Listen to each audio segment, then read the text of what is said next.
नमस्कार, मैं जितेंद्र जैन और आप देख रहे हैं खबर समय जगत। आइए नजर डालते हैं आज की कुछ ताजा तरीन खबरों। भोपाल होमगार्ड के जवानों की समस्याओं को लेकर गृह मंत्री नरोत्तम मिश्रा ने राजधानी भोपाल के होमगार्ड मुख्यालय में प्रदेश भर के होमगार्ड की समीक्षा बैठक ऑनलाइन की।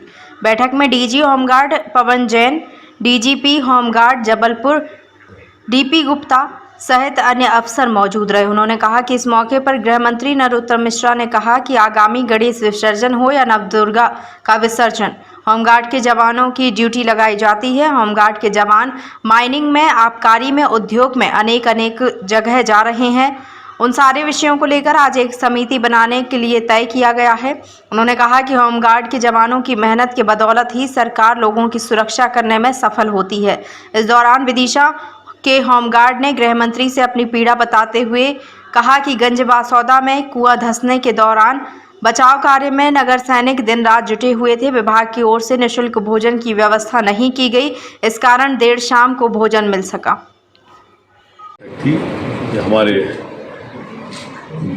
आने वाले त्योहारों के माह में गणेश विसर्जन हो चाहे दुर्गा माँ का विसर्जन हो, डिजास्टर की दृष्टि से और हमारे जो जवान होमगार्ड के प्रतिनियुक्ति पर माइनिंग में, आबकारी में, उद्योग में अनेक जगह जा रहे हैं, उन सारे विषयों को लेकर आज एक समिति बनाने का तय किया है। डाइंग कैडर जो घोषित हो जाते हैं होमगार्ड के, उस विषय में भी उस समिति को निर्णय करना होगा। उनके भोजन के संबंध में एक समसामयिक जो है और तात्कालिक कठिनाइयाँ हैं, उन सबको ध्यान में रख के आज एक समिति बनाने का तय किया है और बहुत जल्दी उसकी बैठक होगी और आने वाले त्यौहार ठीक तरह से हों, उसके लिए निर्देश दिए गए। सर, कमांडेंट ने कई समस्या बताई, निःशुल्क भोजन की समस्या है, उपकरणों की समस्या है, वहाँ देरी से मिलने का। आप सुन नहीं पाए मेरी बात को। मैंने कहा कि भोजन भी उसमें है और उसमें वित्त का भी प्रतिनिधि होगा और वो बैठक आज समिति गठित कर दी है जल्दी।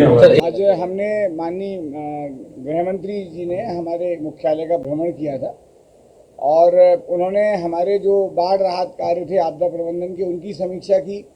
भविष्य में जो अभी गणेश विसर्जन का, दुर्गा विसर्जन का, दशहरे के और तमाम जो त्यौहार आने वाले हैं, उसमें होमगार्ड की क्या भूमिका हो सकती है, उसको और प्रभावी कैसे किया जा सकता है।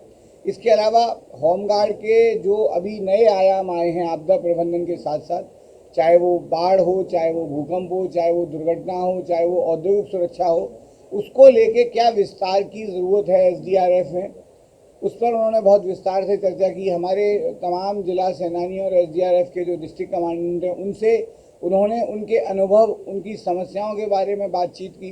तो उसमें जो 3-4 चीज़ें जो प्रमुख तौर पर आई, उसमें सबसे प्रमुख मुद्दा जिस बात पर वो बहुत थे कि एसडीआरएफ में अभी वर्तमान में 550 सैनिक हैं, तो उस 550 सैनिक की जगह उसका जो प्रस्ताव है शासन पर 2425 नए पद निर्माण का, उसके लिए उन्होंने एक समिति बनाने का कहा है, जिसमें माननीय गृह मंत्री भी होंगे और वित्त विभाग के अधिकारी, एसीएस होमगार्ड के अधिकारी रहेंगे उसमें, और वो समिति का गठन शीघ्र किया जाएगा। जिसका मुख्य सबसे बड़ा है कि कुछ साल पहले एक निर्णय हुआ था कि होमगार्ड को डाइंग कैडर मान लिया जाए, कि जो व्यक्ति रिटायर होगा उसकी जगह भर्ती नहीं होगी। तो अभी वर्तमान में 16,000 के स्वीकृत बल के अनुपात में केवल 11,500 सैनिक ही हैं। दूसरा, अभी जो हमारा दायरा बढ़ रहा है, यही होमगार्ड सैनिक है जो एसडीआरएफ में जाएंगे, तो एसडीआरएफ के गठन के लिए भी होमगार्ड सैनिकों का निरंतर सेवा में रहना बहुत ज़रूरी है। इसके अलावा भी खनिज विभाग में, आबकारी विभाग में, उद्योग विभाग में शासन प्रतिनियुक्ति पर होमगार्ड सैनिकों को भेजना चाह रहा है।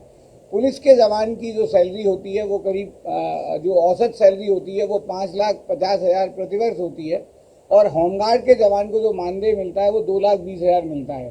तो अगर हम मंत्रियों के बंगले की सुरक्षा में और ऐसे विभाग जहां पर कि उसकी पुलिस की सहयोगी भूमिका होमगार्ड की चाहिए, अगर हम उनको पदस्थ करेंगे तो प्रतिवर्ष 65 करोड़ की बचत राज्य शासन को होगी। तो इस परिप्रेक्ष्य में माननीय गृह मंत्री महोदय ने निर्देशित किया है कि एक समिति का गठन किया जाए और होमगार्ड को कैसे जीवित रखा जाता है, उसके लिए वो चर्चा करके वो समिति फिर विचार करे।